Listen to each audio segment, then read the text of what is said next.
Metro job apply ಮಾಡಬೇಕಾದ್ರೆ ನಮ್ಮ ಕನ್ನಡದವರಿಗೆ ಒಂದು ಸ್ವಲ್ಪ ಪ್ರಿಫರೆನ್ಸ್ ಕೊಡಿ. ನಮ್ಮ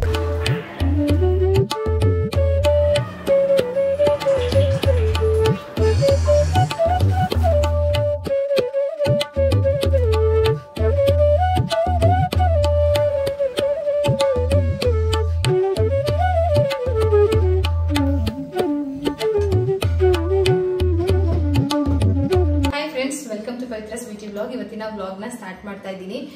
ಸುಮಾರು ಜನ ಕೇಳಿದ್ರಿ ಮೆಟ್ರೋ ಜಾಬ್ ಅಪ್ಲೈ ಮಾಡಬೇಕಾದ್ರೆ ಹೇಳಿ ನಮಗೂ ಹೆಲ್ಪ್ ಆಗುತ್ತೆ ಅಂತ. ನನಗೆ ಅವಾಗ ಗೊತ್ತಿರಲಿಲ್ಲ. ಅದು ಅಪ್ಲಿಕೇಶನ್ ಅಲ್ಲೇ ಮೆನ್ಷನ್ ಮಾಡಿದ್ರು. ಅದು ಬಂದು ರಿಟೈರ್ಡ್ ಮಿಲಿಟರಿ ಅವ್ರಿಗೆ ಮಾತ್ರ ಅಂತ. ಒಂದು 62 ಸೀಟ್ ಇದೆ ಅಲ್ವಾ, 69 ಸೀಟ್ ಏನೋ ಇದೆ ಅಂತೆ. ಇದು ಲಾಸ್ಟ್ ಇಯರ್ ಎಕ್ಸಾಮ್ ಮಾಡಿದ್ದು. ಮೆಟ್ರೋದಲ್ಲಿ ಫಸ್ಟ್ ರಿಟೈರ್ಡ್ ಆರ್ಮಿ ಅವರಿಗೆ ಕೊಡ್ತಾ ಇರಲಿಲ್ಲ. ಇವಾಗ ಲಾಸ್ಟ್ ಇಯರ್ ಇಂದ ಅದು ಅಪರ್ಚುನಿಟಿ ಕೊಡ್ತಾ ಇದ್ದಾರೆ. ಅದಕ್ಕೆ ಟ್ರೈ ಮಾಡೋಣ ಅಂತ ಹೇಳ್ಬಿಟ್ಟು ಅಲ್ಲೂ ಅಪ್ಲಿಕೇಶನ್ ಹಾಕಿದ್ರು. ಇವತ್ತು ಅದು ಅಪ್ಲಿಕೇಶನ್ ಹಾಕೋದಕ್ಕೆ ಅಂತ ಎಲ್ಲ ರೆಡಿ ಮಾಡ್ಕೊಂಡಿದ್ದಾರೆ. ಹೋಗ್ಬಿಟ್ಟು ಪೋಸ್ಟ್ ಮಾಡ್ಬಿಟ್ಟು ಬರ್ತೀವಿ. ಬೇಕಾದ್ರೆ ಡೈರೆಕ್ಟಾಗಿ ಹೋಗಿ ಕೊಡ್ಬೋದಂತೆ. ಸರಿ, ಪೋಸ್ಟ್ ಮಾಡಿದ್ರು ಬೇಗನೆ ಹೋಗುತ್ತೆ. ಹಾಗೆ ಪೋಸ್ಟ್ ಆಫೀಸಲ್ಲಿ ಸ್ವಲ್ಪ ಕೆಲಸ ಇತ್ತು. ಪ್ರಗತಿಗೆ ಸುಕನ್ಯಾ ಸಮೃದ್ಧಿ ಯೋಜನೆದು ಸ್ಕೀಮ್ ಹೇಳಿದ್ದೆ ನಾನು ಹಾಕಿದಾಗ್ಲೇನೆ. ಸೊ ಅದರದೊಂದಿಷ್ಟು ಪೇಮೆಂಟ್ ಅಂದರೆ ದುಡ್ಡು ಏನಾದರೂ ಕಟ್ಬಿಟ್ಟು ಬರೋಣ ಅಂತ ಹೇಳ್ಬಿಟ್ಟು ಅಲ್ಲೇ ಅಲ್ವಾ ಪೋಸ್ಟ್ ಮಾಡಿ ಹಂಗೆ ದುಡ್ಡು ಕಟ್ಬಿಟ್ಟು ಬರೋಣ ಅಂತ ಹೊರಟಿದ್ದೀವಿ. ಇವತ್ತು ಪ್ರಗತಿಗೆ ಆಫ್ ಡೇ ಅಂತ, ಏನು ಗೊತ್ತಿಲ್ಲ. ಬೇಗ ಬರ್ತೀವಿ, 1 ಅವರ್ ಬೇಗ ಬನ್ನಿ ಮಮ್ಮಿ ಅಂತ ಹೇಳಿದ್ರು. ಸರಿ ಆಯಿತು, ಹೋಗ್ಬಿಟ್ಟು ಬರೋಣ ಅಂತ ನಾನು ನಮ್ಮ ಮನೆಯವರಿಬ್ಬರು ರೆಡಿಯಾಗಿದ್ದೀವಿ. ಪ್ರೀತಮ್ ಇಲ್ದಲೇ ಇಡೀ ಮನೆ ವಿಕೋ ಅಂತ ಇದೆ. ನಿಮಗೂ ಕೂಡ ಪ್ರೀತಮ್ ಇಲ್ದಲೇ ಇರೋ ಬ್ಲಾಗ್ ಅಷ್ಟು ಇಂಟ್ರೆಸ್ಟ್ ಅನ್ಸಲ್ಲ ಅಂತ ಅನ್ಕೊಳ್ತೀನಿ. ಅವನಿದ್ರೆ ಒಂಥರ ಖುಷಿ, ಒಂಥರ ಮಜಾ, ಒಂಥರ ಅವನ ಆಟ, ಅವನ ನಗು, ಅವನ ಮಾತು ಅದಿದ್ರೇನೆ ಆ ಬ್ಲಾಗಿಗೆ ಒಂದು ಕಳೆ ಅಂತ ನನಗೆ ಅನ್ಸ್ಬಿಟ್ಟಿದೆ. ಎಡಿಟ್ ಮಾಡ್ತಾ ಇರ್ತೀನಲ್ವಾ, ಅವ್ನು ಏನಾದರೂ ವಿಡಿಯೋ ಕ್ಲಿಪ್ಗಳನ್ನ ಎಡಿಟ್ ಮಾಡ್ಬೇಕಂತಂದ್ರೆ ಸಿಕ್ಕಾಡೆ ಖುಷಿ ಆಗತ್ತೆ. ಸೊ ಅಷ್ಟು ನಾನೇ ಮಿಸ್ ಮಾಡ್ತಾ ಇದ್ದೀನಿ ಅವನ್ನ. ಆದ್ರೆ ಅವ್ನು ಮಾತ್ರ ನಮ್ಮನ್ನ ಯಾರನ್ನೂ ಒಂದೇ ಒಂದು ಸಣ್ಣ ಒಂದು ಪಾಯಿಂಟ್ ಅಷ್ಟು ಮಿಸ್ ಮಾಡ್ಕೊಂತ ಇಲ್ಲ ಗೊತ್ತಾ. ಆರಾಮಾಗೆ ಹೆಂಗೋ ಹಸು ಕರು ಮಾಮ ಅಮ್ಮ ಮನೆ ಸುತ್ತಮುತ್ತ ಓಡಾಡ್ಕೊಂಡಿದ್ದಾನಂತೆ. ಫೋನ್ ಮಾಡಿದ್ರು ರೆಸ್ಪಾನ್ಸ್ ಮಾಡಲ್ಲ ಅವನ, ಹಂಗಿದ್ದಾನೆ. ಸೊ ಬನ್ನಿ, ಲೇಟ್ ಆಗುತ್ತೆ, ಹೋಗ್ಬಿಟ್ಟು ಬಂದ್ಬಿಡ್ತೀನಿ. ಅಪ್ಲಿಕೇಶನ್ ಎಲ್ಲ ಫಿಲ್ ಮಾಡಿ ನಾವು ಪೋಸ್ಟ್ ಮಾಡ್ತಾ ಇದ್ದೀವಿ. ಡೈರೆಕ್ಟಾಗಿ ಕೊಡ್ಬೋದು ಅಂತ ನಾನು ನಿಮಗೆ ಹೇಳಿದೆ. ಅಪ್ಲಿಕೇಶನ್ ಬರೋದ ತಕ್ಷಣನೇ ಅವರು ದೇವ್ರ ಮನೆ ಕಡೆ ಹೋದ್ರು. ಯಾಕೆಂದ್ರೆ ಮೊದಲೆಲ್ಲ ಅವರು ಆರ್ಮಿಯಲ್ಲಿ ಡ್ಯೂಟಿ ಮಾಡಬೇಕಾದ್ರೆ ತುಂಬ ದೇವರನ್ನ ನಂಬ್ತಾ ಇರಲಿಲ್ಲ. ನಂಬಿಕೆನೇ ಇದ್ದಿದ್ದಿಲ್ಲ ಅಂತ ಹೇಳ್ಬೋದು. ಇವಾಗ ಅಂದರೆ ಲೈಫಲ್ಲಿ ಒಂದು ಜರ್ನಿ ಅಂತ ಮಾಡೋಕ್ಕೆ ಸ್ಟಾರ್ಟ್ ಮಾಡಿದ್ಮೇಲೆ, ಫ್ಯಾಮಿಲಿ ಸಂಬಂಧಗಳೆಲ್ಲ ಬರೋಕ್ಕೆ ಸ್ಟಾರ್ಟ್ ಮಾಡಿದ್ಮೇಲೆ ಆಟೋಮೆಟಿಕ್ಕಾಗಿ ನಮಗೆ ದೇವ್ರ ಮೇಲೆ ನಂಬಿಕೆ ಬಂದ್ಬಿಡುತ್ತೆ. ಯಾಕೆಂದರೆ ನಾವು ಒಬ್ಬರನ್ನ ಕಳ್ಕೊಳ್ಳೋಕೆ ಇಷ್ಟಪಡಲ್ಲ, ಒಬ್ರಿಗೆ ಏನಾದರೂ ಅನಾರೋಗ್ಯ ಆದರೆ ಇಷ್ಟಪಡೋದಿಲ್ಲ. ಹಾಗೆಲ್ಲ ನಾವು ಹೋಗೋದೇ ದೇವ್ರ ಮೊರೆ ಅಲ್ವಾ. ಸೊ ಹಾಗಾಗಿ ದೇವ್ರ ಹತ್ರ ಇಟ್ಬಿಟ್ಟು ನಮಸ್ಕಾರ ಮಾಡಿದ್ರು ಅಪ್ಲಿಕೇಶನ್ಗೆ. ಇವಾಗ ನಾನು ರೆಡಿ ಅದೇ ಹೊರಗಡೆ ಹೋಗೋಣ ಅಂತ ಹೇಳ್ಬಿಟ್ಟು. ಸೊ ಅಪ್ಲಿಕೇಶನ್ ಎಲ್ಲ ರೆಡಿ ಆಯ್ತಲ್ಲ, ಹೊರಗಡೆ ಹೋಗಿ ಬರೋಣ ಅಂತ. ನನ್ಗೆ ಎಲ್ಲಾದ್ರೂ ಹೊರಗಡೆ ಹೋಗ್ಬೇಕಂತಂದ್ರೆ ಪರ್ಫ್ಯೂಮ್ ಯೂಸ್ ಮಾಡೋ ಅಭ್ಯಾಸ ತುಂಬಾ ಇದೆ. ಇವತ್ತು ನಾನು ನಿಮ್ಗೆ ಹೇಳ್ತಾ ಇರೋದು ಮಮಾ ಅರ್ತ್ ಅವರ ಇಯೋ ಡೇ ಪರ್ಫ್ಯೂಮ್ಸ್ ಬಗ್ಗೆ. ನಂಗೆ ಪರ್ಫ್ಯೂಮ್ ಅಂದ್ರೆ ಮೊದಲಿಂದಾನು ತುಂಬಾ ಇಷ್ಟ. ಒಂಥರ ಫ್ರೆಶ್ ಫೀಲ್ ಅನ್ಸುತ್ತೆ, ನನ್ಗೊಂಥರ ಕಾನ್ಫಿಡೆಂಟ್ ಅಂತ ಅನ್ಸುತ್ತೆ.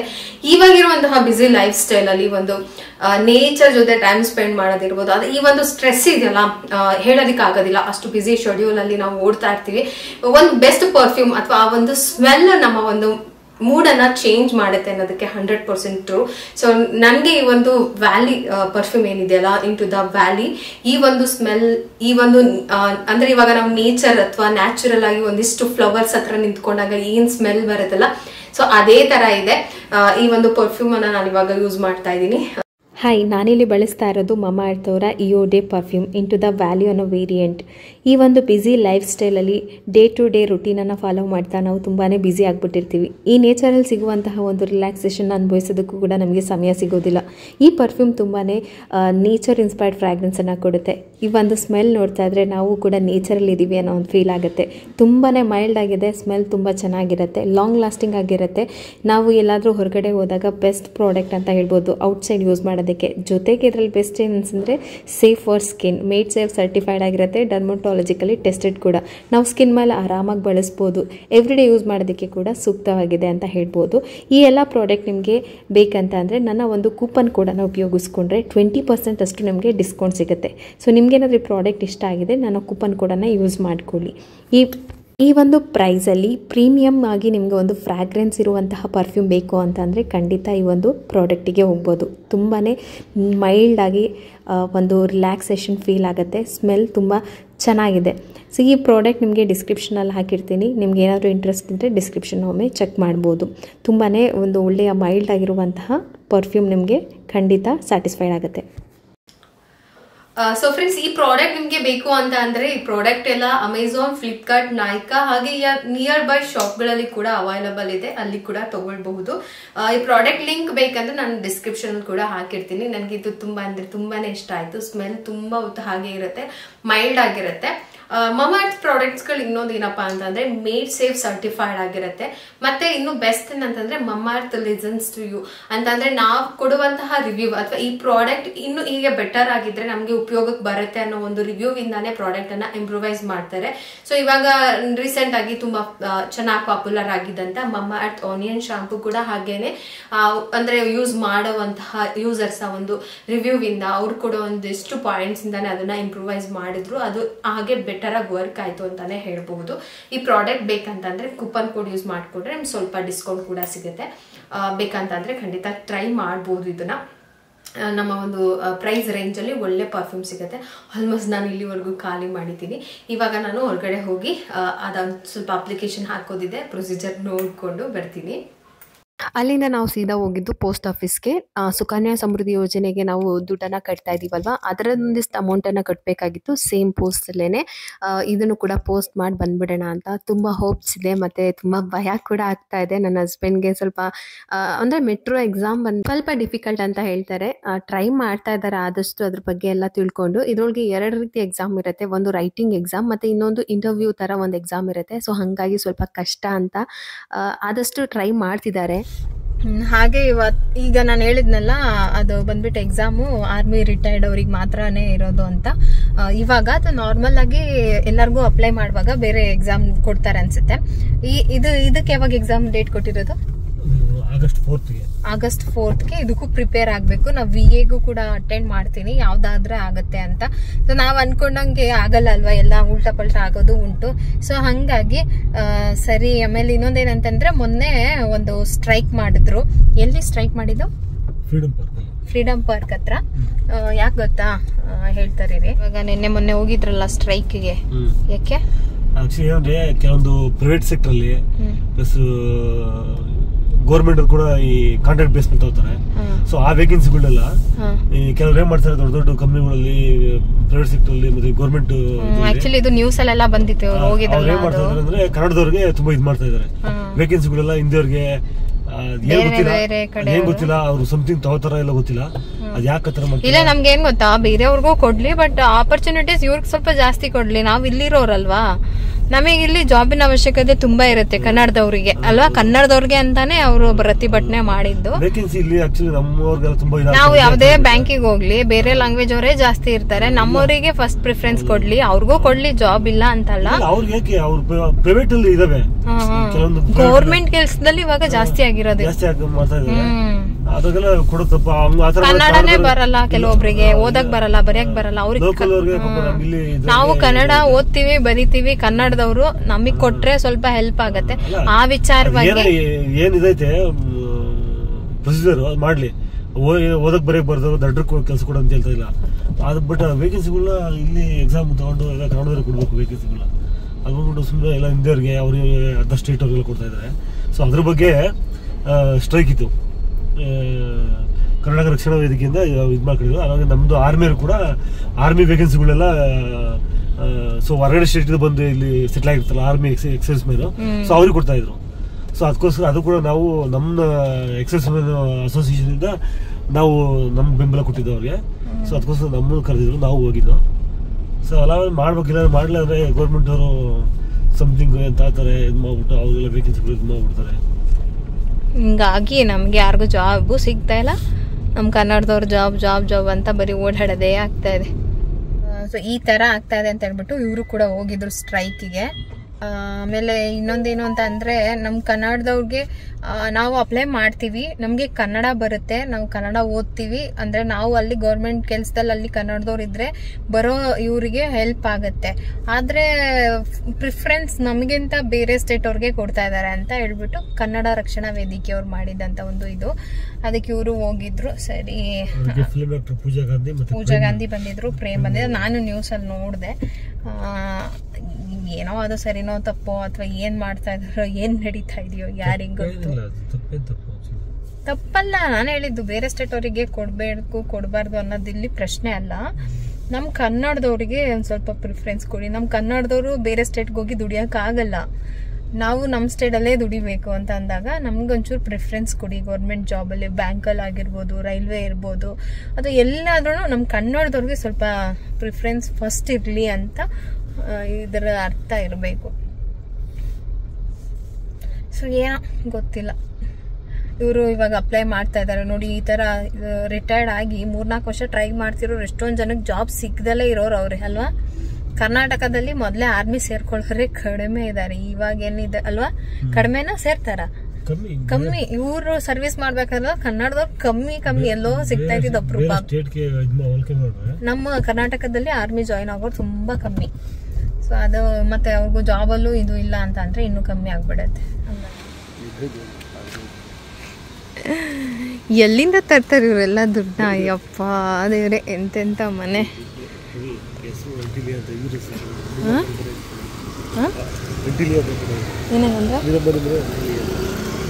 ಹೌದಾ? ನಗರ ಕೇಂದ್ರ ಗ್ರಂಥಾಲಯ ಪೂರ್ವ ವಲಯ. ಸೊ ಬನ್ನಿ ಹೋಗೋಣ. ಆಧಾರ್ ಕಾರ್ಡು, ಫೋಟೋ, ಅಲ್ಲೊಂದು ITI ಗೇಟ್ ಹತ್ರ ಒಂದಿತ್ತು, ಅಲ್ಲೂ ಅಷ್ಟೇ.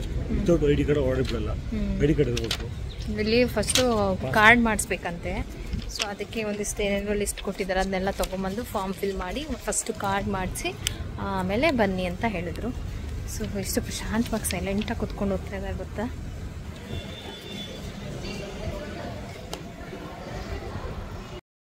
ಈಗ ನಾನು ನಿಮ್ಮ ಜೊತೆ ಶೇರ್ ಮಾಡ್ಕೊಂಡಿರೋ ವಿಚಾರದ ಬಗ್ಗೆ ನಿಮ್ಮ ಅನಿಸಿಕೆಗಳನ್ನ ನನಗೆ ಕಮೆಂಟಲ್ಲಿ ತಿಳಿಸಿ. ನಮ್ಮ ಸರ್ಕಾರದ ಅಂದ್ರೆ ಏನಿವಾಗ ನಾವು ಗೌರ್ಮೆಂಟ್ ಜಾಬ್ ಅಥವಾ ಸರ್ಕಾರಿ ಕೆಲಸಗಳಿಗೆ ಕನ್ನಡದವ್ರಿಗೆ ಪ್ರಿಫರೆನ್ಸ್ ಎಷ್ಟು ಪರ್ಸೆಂಟೇಜ್ ಇದ್ರೆ ಒಳ್ಳೇದು, ಬೇರೆ ಭಾಷೆಯವ್ರಿಗೆ ಅಥವಾ ಬೇರೆ ಸ್ಟೇಟ್ಗಳಿಂದ ಬಂದು ಪ್ರಯತ್ನ ಮಾಡ್ತಾ ಇರೋರಿಗೆ ಎಷ್ಟಿರಬೇಕು ಅಂತ.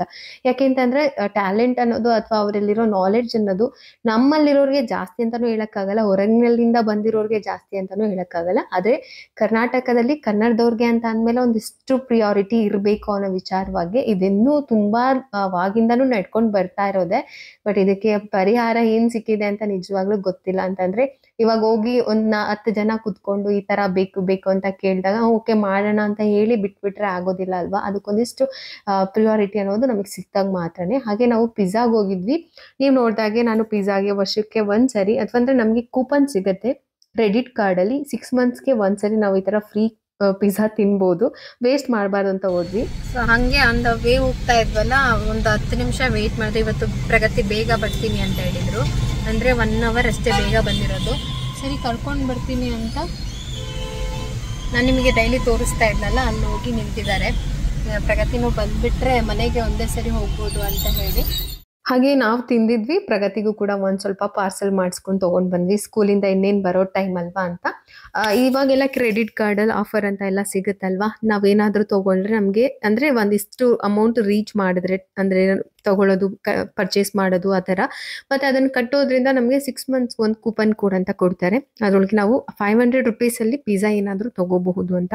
ಸೊ ಅದಕ್ಕೆ ನಾವು ಅದನ್ನ ಟ್ರೈ ಮಾಡ್ತೀವಿ ವರ್ಷಕ್ಕೆ ಒಂದೊಂದ್ಸರಿ ಮಿಸ್ ಮಾಡೋದು ಉಂಟು. ಹಾಗೆ ನಿಮ್ಗೆ ಈ ಅಗಾರೋ ಅವ್ರದ್ದು ಸ್ಪಾಟ್ ಕ್ಲೀನರ್ ಬಗ್ಗೆ ನಾನು ಡೀಟೇಲ್ ಆಗಿ ವಿಡಿಯೋ ಮಾಡಿದೆ, ತುಂಬಾ ಚೆನ್ನಾಗಿದೆ. ನನ್ನ ಒಂದು ಗ್ಯಾಸ್ ಸ್ಟವ್ ಅನ್ನ ಕ್ಲೀನ್ ಮಾಡೋದಕ್ಕೆ ತುಂಬಾ ಸಹಾಯ ಮಾಡ್ತಾ ಇದೆ ಅಂತಾನೆ ಹೇಳ್ಬೋದು. ಅಂದ್ರೆ ಗ್ಲಾಸ್ ಅಲ್ವಾ, ಸ್ವಲ್ಪ ನಾವು ಸ್ಕ್ರಾಚಸ್ ಆಗೋ ಚಾನ್ಸಸ್ ಇರುತ್ತೆ ನಾವು ಹಾರ್ಡ್ ಆಗಿರೋ ಸ್ಕ್ರಬ್ ತಗೊಂಡೆಲ್ಲ ಉಜ್ತಾ ಹೋದ್ರೆ. ಇದಷ್ಟೇ ಅಲ್ಲದೆ ಮಲ್ಟಿ ಕ್ಲೀನಿಂಗ್ ಅಲ್ಲಿ ಯೂಸ್ ಮಾಡ್ಕೊಳ್ಬಹುದು. ನಂಗೆ ನಿಜವಾಗ್ಲೂ ಇದೊಂದು ತುಂಬಾ ಉಪಯೋಗಕ್ಕೆ ಬರ್ತಾ ಇದೆ ಅಂತಾನೆ ಅನ್ಸುತ್ತೆ. ಅದಾದ್ಮೇಲೆ ಸ್ವಲ್ಪ ಟೀ ಮಾಡ್ಕೊಂಡು ಕುಡಿಯೋಣ ಅಂತ ಹೇಳ್ಬಿಟ್ಟು ಬಂದು ಡ್ರೆಸ್ ಕೂಡ ಚೇಂಜ್ ಮಾಡೋದಕ್ಕೆ ಟೈಮ್ ಆಗ್ಲಿಲ್ಲ. ಪ್ರಗತಿ ಜೊತೆ ಹಿಂದೆನೆ ಬಂದ್ಬಿಟ್ಟೆ. ಆಮೇಲೆ ಒಂದ್ ಸ್ವಲ್ಪ ಪಿಜ್ಜಾ ತಿಂದ್ರು, ಬೆಳಗ್ಗೆ ಇದ್ದಿದ್ದೆ ರೈಸ್ ಎಲ್ಲ ಊಟ ಮಾಡಿಕೊಂಡ್ರು. ನಮಗೇನು ಹೊಟ್ಟೆ ಹಸಿತಾ ಇರಲಿಲ್ಲ. ಸರಿ ಸಂಜೆ ಬೇಗ ಅಡುಗೆ ಮಾಡ್ಕೊಂಡು ಬಿಡೋಣ, ಮತ್ತು ಇವತ್ತು ಪೂಜೆ ಮಾಡೋದಿತ್ತು, ಪೂಜೆನೂ ಮಾಡೋಣ ಅಂತ ಹೇಳಿ ಬೇಗ ಬೇಗ ಟೀ ಮಾಡ್ಕೊಂಡು ಕುಡಿತಾ ಇದ್ದೀನಿ. ಹಾಗೆ ಸ್ವಲ್ಪ ನನಗೆ ಡೆಂಟಲ್ ವಿಸಿಟ್ ಮಾಡೋದಿತ್ತು. ಪ್ರಗತಿಗೆ ಒಂದಿಷ್ಟು ಸಣ್ಣ ಪುಟ್ಟ ಚಿಕ್ಕ ಇತ್ತು. ಒಂದು ಸ್ವಲ್ಪ ಲಾಸ್ಟ್ ಟೈಮಿಂದ ಒಂದು ಸ್ವಲ್ಪ ಹೆಲ್ತ್ ಅಪ್ಸೆಟ್ ಆಗಿತ್ತು. ಸರಿ ಎಲ್ಲರೂ ಹಾಸ್ಪಿಟಲ್ಗೆ ಹೋಗೋದಿದೆ, ನಾಳೆ ಹೋಗೋಣ ಅಂತ ಅಂದ್ಕೊಂಡು ಇವತ್ತು ಪೂಜೆ ಎಲ್ಲ ಮಾಡ್ಕೊಳ್ಳೋಣ ಅಂದ್ಕೊಂಡೆ. ಆಮೇಲೆ ಸೊಪ್ಪೆಲ್ಲ ತಂದಿದ್ವಲ್ಲ, ಅದನ್ನು ಹಾಕಿಬಿಟ್ಟು ಹುಳ್ಳಿಕಾಳು ಹಾಕಿ ಬಸ್ಸಾರು ಮಾಡ್ತಾ ಇದ್ದೀನಿ ಇವತ್ತು. ಅದೇ ನನ್ನ ಅಜ್ಜಿ ಹತ್ರ ಮಾತಾಡ್ತಾ ಇದ್ದೆ, ಮೊನ್ನೆ ಒಂದ್ಸರಿ ಅವ್ರು ಹೇಳಿದ್ರು ಹುಳ್ಳಿಕಾಳು ಹಾಕಿ ಬಸ್ಸಾರು ಮಾಡಿದೆ ಅಂತ. ಸರಿ ನಾನು ಮಾಡೋಣ. ಹುಳ್ಳಿಕಾಳು ರೆಸಿಪಿ ನಾನು ತುಂಬ ಕಡಿಮೆ ಮಾಡ್ತೀನಿ, ಸರಿ ಅಂತ ಹೇಳ್ಬಿಟ್ಟು ನಮ್ಮ ಸ್ಟೈಲಲ್ಲೇ ನಾನು ಹುಳ್ಳಿಕಾಳು ಹಾಕಿ ಮತ್ತು ಸೊಪ್ಪು ಹಾಕಿಬಿಟ್ಟು ಮಶಪ್ ಅಂತಿದ್ದೀನಿ, ಬಸ್ಸಾರು ಮಾಡ್ತಾ ಇದ್ದೀನಿ. ನಮ್ಮ ಕಡೆ ಬಸ್ಸಾರು ತುಂಬ ಈಸಿಯಾಗೆ ಮಾಡ್ತೀವಿ. ಹುಳ್ಳಿಕಾಳು ಮತ್ತು ಸೊಪ್ಪನ್ನು ಹಾಕ್ಬಿಟ್ಟು 2 ವಿಷಲ್ ತೊಗೊಂಡೆ. ಉಪ್ಪು ಹಾಕ್ಬಿಡ್ಬೇಕು ಮೊದಲೇ. ಮಸಾಲೆ ರುಬ್ಬೋದಕ್ಕೆ ಸ್ವಲ್ಪ ತೆಂಗಿನಕಾಯಿ, ಆಮೇಲೆ ಎಣ್ಣೆಯಲ್ಲಿ ಬಾಡಿಸ್ಕೊತೀವಿ ಈರುಳ್ಳಿ ಮತ್ತು ಬೆಳ್ಳುಳ್ಳಿ. ಬೇಕು ಸ್ವಲ್ಪ ಖಾರ ಕಡಿಮೆ ಇದೆ ಸಾಂಬಾರು ಪುಡಿಯಲ್ಲಿ ಅಂದರೆ ಒಂದು ಸ್ವಲ್ಪ ಒಣಮೆಣ್ಸಿನ್ಕಾಯಿ ಅಂದರೆ ಒಣಮೆಣ್ಸಿನ್ಕಾಯಿ, ಈರುಳ್ಳಿ, ಬೆಳ್ಳುಳ್ಳಿಯನ್ನು ಎಣ್ಣೆಯಲ್ಲಿ ಚೆನ್ನಾಗಿ ಫ್ರೈ ಮಾಡಿ ಮಿಕ್ಸಿ ಜಾರ್ಗೆ ಸ್ವಲ್ಪ ತೆಂಗಿನಕಾಯಿ ತುರಿ, ಫ್ರೈ ಮಾಡಿರೋ ಮಸಾಲ ಹಾಕಬೇಕು, ಸ್ವಲ್ಪ ಜೀರಿಗೆ, ಹುಣಸೆ ಹಣ್ಣು, ಹಾಗೆ ಬೇಯಿಸಿಟ್ಟಿರುವಂತಹ ಕಾಳುಗಳು. ನಾನಿವಾಗ ಹುರುಳಿಕಾಳು ಹಾಕಿದ್ದೀನಿ, ಅದನ್ನೇ ರುಬ್ಕೋತಾ ಇದ್ದೀನಿ. ತೊಗರಿಬೇಳೆ ಹಾಕಿದ್ರೆ ಅದನ್ನೇ ರುಬ್ಕೋಬಹುದು. ಸೊ ನಾವೇನು ಕಾಳು ಹಾಕಿ ಮಾಡಿರ್ತೀವೋ ಅದರಲ್ಲೇ ನಾವು ಬಸ್ಸಾರನ್ನು ಮಾಡ್ಕೊಳ್ತೀವಿ. ಆ ಕಾಳು ಮತ್ತು ಇದಿಷ್ಟು ಸ್ವಲ್ಪ ಕೊತ್ತಂಬರಿ ಸೊಪ್ಪು, ನಾಟಿ ಕೊತ್ತಂಬರಿ ಸೊಪ್ಪು ಹಾಕಿದ್ರೆ ಸಾಂಬಾರು ಘಮ ಘಮ ಅನ್ನತ್ತೆ. ಇದನ್ನು ಒಗ್ಗರಣೆ ಹಾಕೋದು, ಸ್ವಲ್ಪ ಎಣ್ಣೆ, ಸಾಸಿವೆ ಮತ್ತು ರುಬ್ಬಿರೋ ಮಸಾಲ ಮತ್ತು ನೀರು, ಏನು ಬೇಳೆ ಬೇಯಿಸಿರೋ ನೀರು ಇರುತ್ತಲ್ಲ ಅದನ್ನು ಹಾಕ್ಕೊಂಡ್ರೆ ಬಸ್ಸಾರು ರೆಡಿ ಆಗಿಬಿಡುತ್ತೆ. ಇಲ್ಲಿ ರಾಗಿ ಮುದ್ದೆ ಮಾಡ್ಕೊಳ್ತಾ ಇದ್ದೀನಿ. ರಾಗಿ ಮುದ್ದೆ ನಾನು ಮಾಡೋದೇ 2.5 ಇಲ್ಲ 3 ಪ್ರಗತಿ ಅರ್ಧ, ನಾವಿಬ್ರು ಒಂದೊಂದು ಥರ. ಅದಕ್ಕೆ ನಾನು ಸಣ್ಣ ಪಾತ್ರೆನೇ ಇಟ್ಕೊಳ್ತೀನಿ, ಮತ್ತೆ ಕ್ಲೀನ್ ಮಾಡೋದಕ್ಕೆಲ್ಲ ನಂಗೆ ಸಹಾಯ ಆಗುತ್ತೆ ಅಂತ ಹೇಳ್ಬಿಟ್ಟು ಸೌಟಲ್ಲೇ ನಾನು ಮುದ್ದೆಯನ್ನು ತಿರುಗ್ಬಿಡ್ತೀನಿ. ತುಂಬ ಜಾಸ್ತಿ ಮುದ್ದೆ ಇದ್ರೆ ನಮಗೆ ಮುದ್ದೆ ತಿರುವ ಕೋಲ್ ಬೇಕಾಗುತ್ತೆ. ನಮ್ಮ ಮನೇಲಿ ಏನು ಜಾಸ್ತಿಗೆ ನಾವು ಯಾವತ್ತೂ ಮುದ್ದೆ ಮಾಡೋಕ್ಕೆ ಹೋಗಿಲ್ಲ, 2 ಇಲ್ಲ 3 ಅಷ್ಟೇ. ಹಾಗಾಗಿ ನಾನು ಈ ಥರ ಟೀ ಪಾತ್ರೆಯಲ್ಲೋ ಸೌಟಲ್ಲೋ ಮಾಡ್ಕೊಂಡು ಬಿಡ್ತೀನಿ ಈಸಿಯಾಗಿ. ಮುದ್ದೆ ಬಸ್ಸಾರು ಕಾಳು ಜೊತೆಗೆ ರೆಸಿಪಿ ರೆಡಿ ಆಯಿತು. ಪ್ರಗತಿಗೆ ಹಾಕ್ಕೊಟ್ಬಿಟ್ಟು ನಾನು ಪೂಜೆ ಮಾಡಿದೆ. ಹೊರಗಡೆ ಹೋಗಿ ಎಲ್ಲ ತಿರ್ಗಾಡ್ಕೊಂಡು ಬಂದಿದ್ನಲ್ಲ, ಸರಿ ಫ್ರೆಶ್ ಅಪ್ ಆಗಿಬಿಟ್ಟೆ ಮತ್ತೆ ಪೂಜೆ ಮಾಡೋಣ ಅಂತ ಹೇಳ್ಬಿಟ್ಟು ಸ್ನಾನ ಮಾಡಿಕೊಂಡು ಪೂಜೆ ಮಾಡ್ತಾ ಇದ್ದೀನಿ. ಸಂಜೆ ಅಷ್ಟೊತ್ತಿಗೆ ಇವತ್ತು ಅಡುಗೆ ಕೂಡ ಮಾಡಿಬಿಟ್ಟಿದ್ದೆ. ಅದು ಊಟ ಹಾಕಿರೋದು ಆಮೇಲೆ ಕ್ಲಿಪ್ಪನ್ನು ಆ್ಯಡ್ ಮಾಡಿದ್ದೆ ಅಷ್ಟೇ. ಅಮ್ಮ ಹೂವು ಎಲ್ಲ ಕಟ್ಟಿ ಮಲ್ಲೆ ಹೂವು ಕೊಟ್ಟಿದ್ರು. ಒಂದು ಮಲ್ಲೆ ಗಿಡ ಇರೋದಕ್ಕೆ ಎಷ್ಟು ಹೂವು ಸಿಗ್ತಾ ಇದೆ ಗೊತ್ತಾ. ಸೊ ಅದಕ್ಕೆ ನಾನು ಅಂದ್ಕೊಳ್ತಾ ಇದ್ದೀನಿ ಅಮ್ಮಂಗೆ ರೋಸ್ ಗಿಡ ಏನಾದರೂ ಕೊಡಿಸ್ಬೇಕು ಅಂತ. ಪಾಪ ಅಮ್ಮನ ಕೈಲಿ ಮೇಂಟೈನ್ ಮಾಡೋಕ್ಕಾಗಲ್ಲ, ಆದ್ರೂ ರೋಸ್ ಗಿಡ ಕೊಡಿಸಿದ್ರೆ ಚೆನ್ನಾಗಿ ಬರುತ್ತೆ, ಹೋದಾಗೆಲ್ಲ ಹೂವನಾದರೂ ತರ್ಬೋದು ಅಂತ. ನನಗೆ ಜಾಗ ಇಲ್ಲ, ಜಾಗ ಇದ್ದಿದ್ರೆ ನಾನು ಎಲ್ಲ ಥರ ಗಿಡಗಳನ್ನು ಹಾಕೋದಕ್ಕೂ ರೆಡಿ ಅಂತ ಹೇಳ್ಬೋದು. ಇದು ನೆಕ್ಸ್ಟ್ ಡೇ ವ್ಲಾಗನ್ನು ಕಂಟಿನ್ಯೂ ಮಾಡ್ತಾ ಇದ್ದೀನಿ. ಇವತ್ತು ನಾವು ಹೋಗ್ತಾ ಇದ್ದೀವಿ ಕಮಾಂಡೋ ಹಾಸ್ಪಿಟಲ್ಗೆ.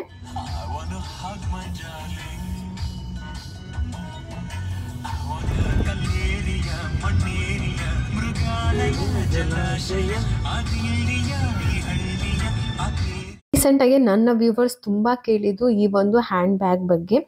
ಇದ್ರ ಪ್ರೈಸನ್ನು ನಾನು ಮರ್ತೋಗಿದ್ದೀನಿ, ಸುಮಾರು ದಿನ ಆಯಿತು. ಇದು ತೊಗೊಂಡಾಗ ನಾನು ವ್ಲಾಗ್ ಮಾಡಿದೆ. ಟ್ರೆಂಡ್ಸಲ್ಲಿ ನಾನು ವಿತೌಟ್ ಪ್ರೈಸ್ ನೋಡ್ದಲೇ ಅವತ್ತು ಏನಂತ ಅಂದರೆ ಸ್ವಲ್ಪ ಜಾಸ್ತಿ ಆಯಿತು ಅಂತ ಅನ್ನಿಸ್ತು. 50% ಆಫರ್ ಇದೆ, ಇಲ್ಲಾಂದರೆ ಬೈ 1 get 1 ಆಫರ್ ಇದೆ ಅಂತ ಹೇಳಿದ್ರು. ಅಂತ ಹೇಳ್ಬಿಟ್ಟು ನಾನು ತೊಗೊಂಡೆ. ನೋಡಿದ್ರೆ ಈ ಬ್ಯಾಗಿಗೆ ಆಫರ್ ಇರಲಿಲ್ಲ. ಸರಿ ತೊಗೊಂಡ್ಬಿಟ್ಟಿದ್ದೀನಿ ಅಂತ ತೊಗೊಂಡು ಬಂದೆ. ಚಪ್ಪಲ್ಗೇನೋ ಬೈ 1 to 1 ಆಫರ್ ಅಂತ ಹೇಳಿದರು. ಅಲ್ಲಿಂದ ಕಮಾಂಡೋ ಹಾಸ್ಪಿಟಲ್ಗೆ ಹೋದ್ವಿ. ಸುಮಾರು 1 ಗಂಟೆ ಆಗಿತ್ತು. ಪ್ರಗತಿನ ಕರ್ಕೊಂಡು ಬರ್ತೀನಿ, ಇಲ್ಲೇ ವೆಯ್ಟ್ ಮಾಡಿ ಟೋಕನ್ ಹಾಕ್ತು ಅಂತ ಹೋದ್ರು. ಆಮೇಲೆ ಹೇಳಿದ್ರು ಪ್ರಗತಿಗೆ ನೀವು ರಿಟೈರ್ಡ್ ಆರ್ಮಿ, ಸೊ ನಾವು ಡೈರೆಕ್ಟಾಗಿ ನಿಮಗೆ ಕಮಾಂಡೋ ಹಾಸ್ಪಿಟಲ್ಲಿ ಟ್ರೀಟ್ಮೆಂಟ್ ಕೊಡೋದಕ್ಕಾಗಲ್ಲ. ನೀವು ಹೋಗ್ಬಿಟ್ಟು ECHS ಅಂತ ಇದೆ ನಮಗೆ, ರಿಟೈರ್ಮೆಂಟ್ ಆರ್ಮಿ ಅವ್ರಿಗೆ ಒಂದು ಕ್ಲಿನಿಕ್ ಅಂತ, ಅಲ್ಲಿ ಹೋಗಿ ನೀವು ರೆಕಮೆಂಡ್ ಮಾಡಿಸ್ಕೊಂಡು ಬಂದರೆ ಮಾತ್ರ ನಾವಿಲ್ಲಿ ಚೆಕಪ್ ಮಾಡ್ತೀವಿ ಅಂತ. ಸೊ ನನ್ನ ಹಸ್ಬೆಂಡ್ಗೆ ಅದು ಗೊತ್ತಾಗಿಲ್ಲ. ಓಕೆ ಅಂತ ಹೇಳ್ಬಿಟ್ಟು ನನ್ನ ಬಿಟ್ಟೋಗಿದ್ರು ಪ್ರಗತಿನ ಕರ್ಕೊಂಡು ಬರ್ತೀನಿ ಅಂತ. ನಾನು ಅಲ್ಲೇ ವೆಯ್ಟ್ ಮಾಡಿಕೊಂಡು ಸ್ವಲ್ಪ ದೂರ ನೆಡ್ಕೊಂಡು ಮೇನ್ ಗೇಟ್ ಹತ್ರನೇ ಬಂದುಬಿಟ್ಟೆ. ಸರಿ ಇವತ್ತು ಆಗೋದಿಲ್ಲ, ನಾಳೆ ನಾವು ಬಂದು ಮತ್ತೆ ತೋರಿಸೋಣ ಅಂತ ಹೇಳ್ಬಿಟ್ಟು ನಾವು ಮನೆಗೆ ರಿಟರ್ನ್ ಹೊರಟೋದ್ವಿ. ನೋಡಿ ಹಾಸ್ಪಿಟಲ್, ಕಮಾಂಡೋ ಹಾಸ್ಪಿಟಲಲ್ಲಿ ನನಗೆ ಇಷ್ಟ ಆಗ್ದಲ್ಲೇ ಇರೋದು ಇದೊಂದು. ರಿಟೈರ್ಡ್ ಆರ್ಮಿಯವ್ರಿಗೆ ಒಂಥರ ಮಾಡ್ತಾರೆ, ಪ್ರೆಸೆಂಟ್ ಕೆಲಸ ಮಾಡ್ತವ್ರಿಗೆ ಒಂಥರ ಮಾಡ್ತಾರೆ. ಬಟ್ ಅದು ಏನೋ ರೂಲ್ಸ್ ಇರುತ್ತೆ, ನಮಗೇನು ಗೊತ್ತಾಗಲ್ಲ. ಬಟ್ ಅವ್ರ ರೂಲ್ಸ್ ಪ್ರಕಾರನೇ ಮಾಡಬೇಕು. ನಾವು ಅಲ್ಲಿ ಹೋಗ್ಬಿಟ್ಟೆ ಬರಬೇಕಾಗಿತ್ತು. ಇಲ್ಲ ಡೈರೆಕ್ಟಾಗಿ ಹೋದ್ರು ನಮಗೆ ಸಿಗುತ್ತೆ ಅಂತ ಹೇಳ್ಬಿಟ್ಟು ನಾವು ಹೊರಟೋಗ್ಬಿಟ್ವಿ. ECHಗೆ ಹೋಗಿ ಅಲ್ಲಿಂದ ರೆಕಮೆಂಡ್ ಮಾಡ್ಕೊಂಡು ಬಂದು ಆಮೇಲೆ ಇಲ್ಲಿ ತೋರಿಸ್ಬೇಕಾಗಿತ್ತು. ಸರಿ ತುಂಬ ಹೊಟ್ಟೆ ಹಸಿತಾಯಿತು. ಡೆಂಟಲ್ ಏನಾದರೂ ತೋರಿಸೋಣ ಅಂತ ಅಂದ್ಕೊಂಡ್ವಿ. ಅದಕ್ಕೂ ರೆಕಮೆಂಡ್ ಮಾಡಲೇಬೇಕು ಅಂತಾರೆ ECHಗೆ ಹೋಗಿ ಅಂತ ಹೇಳ್ಬಿಟ್ಟು. ಸರಿ ತುಂಬ ಹೊಟ್ಟೆ ಹಸಿತಾಯಿತು. ನಾವು ಸುಮಾರು ನಮ್ಮ ಕ್ವಾರ್ಟರ್ಸಲ್ಲಿ ಇದ್ದಾಗ ಒಂದು 2-3 ವರ್ಷ ಇದ್ವಿ ಅನ್ಸುತ್ತೆ. ಕ್ವಾರ್ಟರ್ಸ್ ಅಪೋಸಿಟ್ ಈ ಒಂದು ಹೋಟೆಲ್ ಇತ್ತು. ಅಲ್ಲೇ ಹೋಗಿ ನಾವು ಊಟ ಮಾಡ್ತಾ ಇದ್ವಿ. ಇವಾಗ ಮತ್ತೆ ಅಲ್ಲಿ ಹೋಗಿ ಊಟ ಮಾಡಿಕೊಂಡು ಮತ್ತೆ ಇಲ್ಲಿವರೆಗೂ ಬಂದಿದ್ದೀವಿ. ಯೂನಿಫಾರ್ಮ್ ಬೇಕಾಗಿತ್ತು ಪ್ರಗತಿಗೆ, ಸ್ವಲ್ಪ ಶಾರ್ಟ್ ಆಗಿಬಿಟ್ಟಿತ್ತು. ತೊಗೊಂಡಿದ್ವಿ ಈ ವರ್ಷ, ಅಡ್ಜಸ್ಟ್ ಮಾಡೋಣ ಅಂದ್ಕೊಂಡು ನೋಡಿದ್ರೆ ಪ್ರಗತಿಗೆ ಅದು ಆಗ್ತಾನೆ ಇಲ್ಲ, ಲೆಂತ್ ತುಂಬಾ ಹೆಚ್ಚು ಕಮ್ಮಿ ಆಗೋಯ್ತು. ಸೊ ನಾವು ಇವಾಗ ನಮ್ಮ ಕ್ವಾರ್ಟರ್ಸ್ ಒಳಗಡೆ ಇದ್ದೀವಿ. 3 ಗಂಟೆ ಆಯಿತು. ಅಲ್ಲೂ ಕೂಡ ನೋಡಿ ಸಿಗ್ನಲ್ ಹಾಕಿದ್ದಾರೆ. ಆಮೇಲೆ ಹೋಗಿ ಡ್ರೆಸ್ಸು ಮತ್ತು ಒಂದಿಷ್ಟು ಬುಕ್ಸ್ ವಿಚಾರಿಸ್ಕೊಂಬರ್ಬೇಕಾಯ್ತು. NCERT ಬುಕ್ಸೇ ಬಂದಿಲ್ಲ ಈ ವರ್ಷ. ಆಲ್ಮೋಸ್ಟ್ ಅರ್ಧ ಕ್ಲಾಸಸ್ ಮುಗೀತಾ ಇದೆ. ಸರಿ, ಅದನ್ನು ವಿಚಾರಿಸ್ಕೊಂಡು ಬರೋಣ ಅಂತ ಹೇಳಿ ಕ್ವಾರ್ಟರ್ಸ್ ಒಳಗಡೆ ಹೋದ್ವಿ.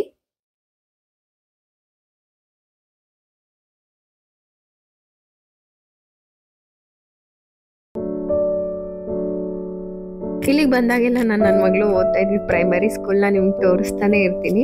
ಎಂಟ್ರಿ ಆಗ್ತಿದ್ದಂಗೆ ಅದೇನೋ ಗೊತ್ತಿಲ್ಲ, ದಿನಗಳೆಲ್ಲ ಚೆನ್ನಾಗಿ ನೆನಪಾಗ್ಬಿಡುತ್ತೆ ನನಗೆ. ಯೂನಿಫಾರ್ಮ್ನ ತಗೊಂಡು ಮತ್ತೆ ಇನ್ನೇನಿಲ್ಲ, ಜಸ್ಟ್ ಯೂನಿಫಾರ್ಮ್ಗೋಸ್ಕರ ಮತ್ತು ಬುಕ್ ವಿಚಾರಿಸೋಕ್ಕೋಸ್ಕರ ಅಂತಲೇ ಬಂದ್ವಿ. ಏನೇ ಆಗಲಿ ಅಪ್ಪನಿಗೆ ಮಗಳಿಗೆ ತುಂಬ ಶಾರ್ಟ್ ಡ್ರೆಸ್ ಹಾಕ್ಸೋದು ಅಂತಂದರೆ ಇಷ್ಟ ಆಗೋದಿಲ್ಲ. ಸುಮಾರು ಜನ ಕೇಳ್ತೀರಾ ಫ್ಯಾಷನ್ ಆಗಿರೋ ಡ್ರೆಸ್ ಹಾಕ್ಸಿ, ತುಂಬ ಶಾರ್ಟ್ ಡ್ರೆಸ್ ಹಾಕ್ಸಿ ಅಂತ ಹೇಳ್ಬಿಟ್ಟು. ಅದು ನನ್ನ ಹಸ್ಬೆಂಡ್ಗೆ ಒಪ್ಪೋದಿಲ್ಲ. ನೋಡಿ ಇಲ್ಲಿ ಬಂದ್ಬಿಟ್ಟು ಒಂದಂದರೆ ವೇಸ್ಟ್ ಅಳತೆ ಮಾಡ್ತಾರಲ್ಲ, ಅದಕ್ಕೆ ಒಂದು ಅವರೇಜ್ ಲೆಂತಲ್ಲಿ ಅವರು ಡ್ರೆಸ್ನ ಸ್ಟಿಚ್ ಮಾಡಿಸ್ತಾರೆ. ಬಟ್ ನನ್ನ ಹಸ್ಬೆಂಡ್ಗೆ ಅದು ಸ್ಯಾಟಿಸ್ಫೈಡ್ ಆಗಲೇ ಇಲ್ಲ. ಸೇಮ್ ಈಗ ಏನಿದೆಯೋ ಅದೇ ಲೆಂತಲ್ಲೇ ಇತ್ತು ಆ ಒಂದು ಸ್ಕರ್ಟ್, ಮತ್ತು ಅದೇ ಲೆಂತಲ್ಲೇ ಇದೆ. 1 ಇಂಚ್ ಮಾತ್ರನೇ ಉದ್ದ ಇತ್ತು. ವೇಸ್ಟ್ ಲೆಂತ್ಗೆ ಮತ್ತು ಸ್ಕರ್ಟ್ ಲೆಂತ್ಗೆ ಒಂದು ಮಾಡ್ತಾರೆ. ಸೊ ಅವ್ರೇನು ಮಾಡಿದ್ರು ಅಂತ ಅಂದರೆ ಲೆಂತನ್ನು ಕೊಟ್ಬಿಟ್ಟು ನನಗೆ ಹೊಸ್ದಾಗಿ ಸ್ಟಿಚ್ ಮಾಡಿಕೊಡಿ, ಈ ಲೆಂತಿಗೆ ಬೇಕು, ಅಂದರೆ ಮಂಡಿಗಿಂತ ಒಂದು ಸ್ವಲ್ಪ ಕೆಳಗಡೆ ಬರಬೇಕು, ಆ ಲೆಂತಲ್ಲಿ ನನ್ನ ಮಗಳಿಗೆ ಒಂದು ಎಕ್ಸ್ಟ್ರಾ ಸ್ಟಿಚ್ ಮಾಡೇ ಕೊಟ್ಬಿಡಿ ಅಂತ ಅವರು ಅಲ್ಲಿ ಹೇಳಿಬಿಟ್ಟು 2 ಸ್ಕರ್ಟ್ಗೆ ಮೆಜರ್ಮೆಂಟ್ ಬರ್ದು ಕೊಟ್ಬಿಟ್ಟು ಬಂದರು. ಅಲ್ಲಾದಮೇಲೆ ಒಂದು ಶೂ ಇತ್ತು. ಪ್ರಗತಿ ನೋಡಿಬಿಟ್ಟು ನನ್ನ ತಮ್ಮನ ಕಾಲು ಶೂ ಇದಾಗತ್ತೆ, ನಂದು ಎಷ್ಟು ಉದ್ದ ಇದೆ, ನನ್ನ ತಮ್ಮಂದು ಎಷ್ಟು ಉದ್ದ ಇದೆ ಅಂತ ನೋಡ್ತಾ ಇದ್ರು.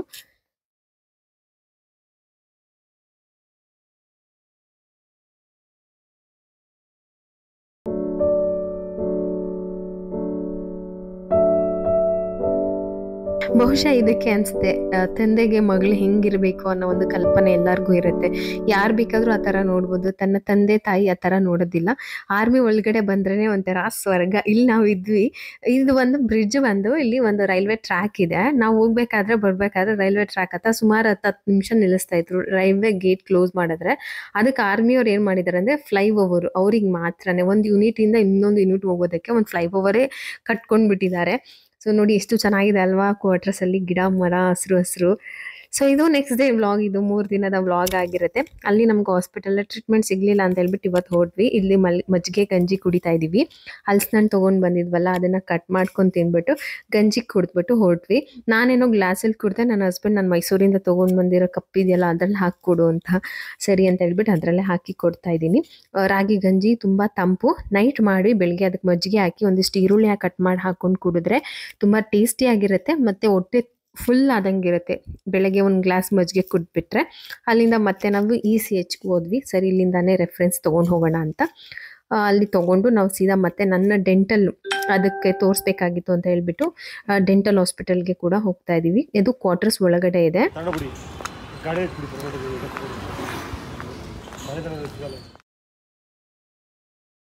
ಪ್ರತಿಯೊಂದು ಹೆಣ್ಮಕ್ಳಿಗೆ ಡೆಲಿವರಿ ಆದಮೇಲೆ ನಾನು ಒಂದು ರಿಕ್ವೆಸ್ಟ್ ಮಾಡ್ತೀನಿ, ದಯವಿಟ್ಟು ಡೆಂಟಲ್ ವಿಸಿಟ್ ಮಾಡಿ. ಇದು ನಾನು ಮಾಡಿರೋ ತಪ್ಪನ ನೀವು ಮಾಡೋದಕ್ಕೆ ಹೋಗ್ಬೇಡಿ. ಯಾಕೆ ಅಂತ ಅಂದರೆ ಡೆಲಿವರಿ ಆದಮೇಲೆ ಕೆಲವು ಹೆಣ್ಮಕ್ಳಲ್ಲಿ ಅಲ್ಲಲ್ಲಿ ಗ್ಯಾಪ್ ಬರೋದಾಗಿರ್ಬೋದು, ಹಲ್ಲಲ್ಲಿ ಕ್ರ್ಯಾಕ್ ಥರ ಆಗಿರೋದಿರ್ಬೋದು, ಹಲ್ಲಲ್ಲಿ ಸೆನ್ಸಿಟಿವಿಟಿ ಇರ್ಬೋದು, ತುಂಬಾ ಸೆನ್ಸಿಟಿವ್ ಆಗಿಬಿಡುತ್ತೆ ನಮ್ಮ ಒಂದು ಅಲ್ಲಿನ ಒಂದು ಏನು ಒಸಡಿದೆ ಹಲ್ಲು ಎಲ್ಲನೂ ಕೂಡ. ನಾವು ಅಲ್ಲಿ ಆವಾಗಲೇ ಟ್ರೀಟ್ಮೆಂಟನ್ನು ತೊಗೊಂಡ್ರೆ ತುಂಬ ಒಳ್ಳೆಯದು. ತುಂಬ ಜನಕ್ಕೆ ಗೊತ್ತಿರುತ್ತೆ, ಕ್ಯಾಲ್ಶಿಯಂ ಟ್ಯಾಬ್ಲೆಟ್ಸ್ ಅಂತ ಕೊಡ್ತಾರೆ. ಆಫ್ಟರ್ ಡೆಲಿವರಿ ನೀವು 1 ಮಂತ್ ಆದರೂ ಕ್ಯಾಲ್ಶಿಯಂ ಟ್ಯಾಬ್ಲೆಟನ್ನು ತೊಗೊಳ್ಬೇಕು, ಮತ್ತು ಮಲ್ಟಿವಿಟಮಿನ್ ಟ್ಯಾಬ್ಲೆಟ್ಸ್ ಆಗಿರ್ಬೋದು ಎಲ್ಲನೂ ಕೊಡ್ತಾರೆ. ನಾವು ಹೋದ್ವಿ, ಸ್ವಲ್ಪ ನಮಗೆ ತುಂಬಾ ಅಂದರೆ ತುಂಬ ಎಡವಟ್ ಆಗಿದೆ ಅಲ್ಲಲ್ಲಿ. ನನಗದು ಇತ್ತೀಚೆಗೆ ತುಂಬ ಜಾಸ್ತಿ ಆಗ್ತಾಯಿತ್ತು. ನೀವು ನೋಡ್ತಿದ್ದಂಗೆ ನಂಗೆ ಅಲ್ಲಲ್ಲಿ ಗ್ಯಾಪ್ ಕೂಡ ಇದೆ. ಅಲ್ಲಿಂದ ನಾವು ಆಸ್ಟರ್ ಹಾಸ್ಪಿಟ್ಲಿಗೆ ಯಾಕೆ ಹೋದ್ವಿ ಅಂತಂದರೆ ಪ್ರಗತಿಗೆ ಒಂದು ರೆಕಮೆಂಡ್ ತೊಗೊಂಡು ಅಲ್ಲಿಗೆ ಹೋದ್ವಿ. ಮತ್ತೆ ನಾವು ಕಾಮಂಡ್ ಹಾಸ್ಪಿಟ್ಲಿಗೆ ಹೋಗಿ ದೂರ ಆಗುತ್ತೆ ಅಂತ. ಸೊ ಎಲ್ಲ ಕೆಲಸ ಮುಗಿಸಿದ್ವಿ 3 ದಿನದಲ್ಲಿ. ಇವತ್ತಿನ ವ್ಲಾಗ್ನ ಮುಗಿಸ್ತೀನಿ, ಸಿಗ್ತೀನಿ ನೆಕ್ಸ್ಟ್ ವ್ಲಾಗಲ್ಲಿ.